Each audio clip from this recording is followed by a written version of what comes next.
Friends, अपने इस video में हम फिर से बात करेंगे IRFC की, यानी कि Indian railway finance corporation limited की अच्छी खासी गिरावट इस शेयर के अंदर में हो चुकी है। यानी कि 10-12 दिन से आप देखेंगे तो कंटिन्यू इसके अंदर में गिरावट चल रही है। और इसके पहले भी हमने 151 रुपये 30 पैसे के लेवल की बात कही थी कि इसके नीचे अगर स्टॉक जाता है तो बड़ी गिरावट हो सकती है। और कल के दिन आप देखेंगे तो पूरे मार्केट के अंदर में गिरावट थी, साथ साथ में IRFC भी बहुत ज़बरदस्त गिर गया था। लेकिन इसी के बगल में ग्रीन कैंडल है जो आज की है, अभी भी लाइव मार्केट चल रहा है, इसमें बदलाव हो सकता है। लेकिन अभी इसे देख के ये लगता है कि जितनी गिरावट कल हुई थी उतनी ही रिकवरी अभी हो चुकी है।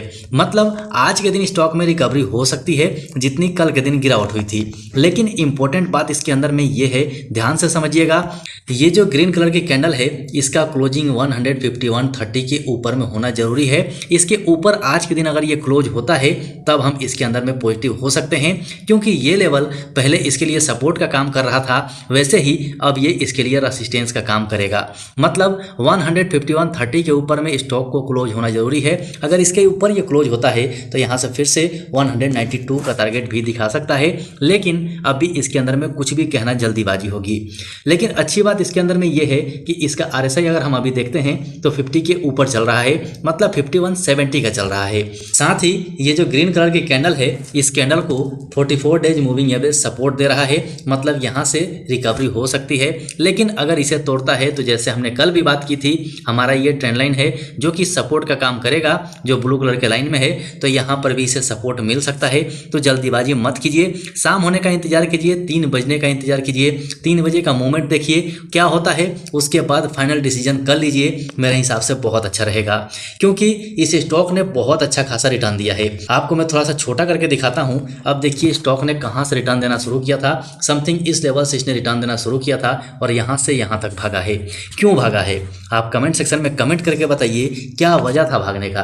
वजह केवल एक्सपेक्टेशन था, क्योंकि गवर्नमेंट रेलवे सेक्टर के ऊपर में बहुत ज़्यादा ध्यान दे रही थी और रेलवे सेक्टर का ये कंपनी है। साथ में बजट के ऊपर में बहुत सारे उम्मीद थे, लेकिन उम्मीद कुछ ज़्यादा देखने को नहीं मिला, एवरेज देखने को मिला। उसके बाद से ये गिरावट शुरू हुई। अब देखिए इतना बड़ा रिटर्न देने के बाद अगर स्टॉक में गिरावट हो रही है तो कोई बड़ी बात नहीं है। अब डिपेंड करता है कि आपने लिया कब है। आप जाकर वीडियो सेक्शन में अगर देखेंगे तो लगभग 5 महीने से इस स्टॉक को हम कवर कर रहे हैं, मतलब कि 5 महीना समथिंग ये वाला लेवल होगा। इस लेवल से यहाँ तक का रिटर्न, अब देखिए सही जगह सही लेवल पर बाय करेंगे तभी तो मिल पाएगा ना। यहाँ पर आपने बाय किया तो स्टॉक ने यहाँ तक रिटर्न दिया। अब वहाँ से अगर इस लेवल पे आ भी गया है तो कोई बड़ी बात नहीं है, यहाँ से भी वापसी हो सकती है, अच्छा खासा रिटर्न मिल सकता है। लेकिन चार्ट पैटर्न को आप ध्यान से देखिए, यहाँ पर समझने वाली बात है। चार्ट पैटर्न को ध्यान से समझिए, क्योंकि आगे भी यही मूवमेंट देखने को मिल सकता है।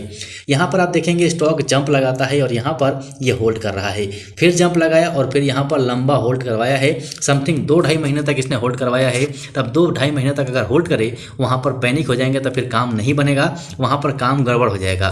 फिर से यहाँ पर देखिए एक जंप लगाया, फिर से यहाँ पर इसने लंबे टाइम तक होल्ड किया है और ये जंप बहुत बड़ा है। तो हो सकता है कि ये जंप लगाने के बाद स्टॉक यहाँ से ऊपर भी जाए 5130 के लेवल में और फिर इसी जोन में कुछ समय बिताए। तो यहाँ पर बिल्कुल भी पैनिक मत होइएगा। कल के दिन IRFC में इतनी बड़ी गिरावट जो आई है वो मेरे हिसाब से पूरी तरह से रिटेल निवेशकों की है, क्योंकि 151 का जो सपोर्ट था सबके दिमाग में था और चारों तरफ ये सपोर्ट घूम रहा था। और जैसे ही ये टूटा इसके अंदर में पैनिक सेलिंग शुरू हो गई, जिसकी वजह से इतनी बड़ी गिरावट आ गई है। देखिए स्टॉक बहुत अच्छा है, मैं ये बिल्कुल नहीं कह रहा हूँ कि स्टॉक में तेज़ी नहीं आएगी। स्टॉक में डेफिनेटली तेज़ी आएगी, बहुत अच्छा आपको रिटर्न भी देगा, लेकिन उसके लिए आपको इंतजार करना पड़ेगा। हम लोग चाहते क्या हैं कि आज आपने वीडियो में देखा और कल ही वो मूवमेंट हो जाए, ऐसा भाई मेरे इन्वेस्टमेंट में नहीं होता है।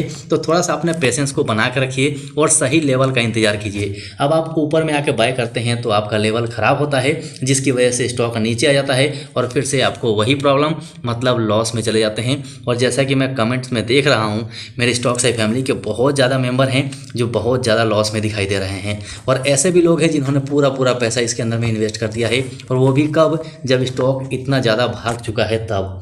मतलब दौड़ते हुए घोड़े के ऊपर भी बहुत बड़ा अमाउंट लेके आप लोग इन्वेस्ट कर रहे हैं, तो ऐसा मत कीजिए। मेरे हिसाब से आप सबसे पहले तो बॉटम में पकड़ने की कोशिश कीजिए। बॉटम और टॉप तो कोई नहीं पकड़ पाएगा, लेकिन थोड़ा बहुत करेक्शन का एवरेज करके आप पकड़ सकते हैं। यानी कि जब भी स्टॉक आपको सपोर्ट के ऊपर में दिखे तब वहाँ पर पकड़िए। SL भी छोटा आपका होगा और मूवमेंट भी मिलने के चांसेस बहुत ज़्यादा होंगे।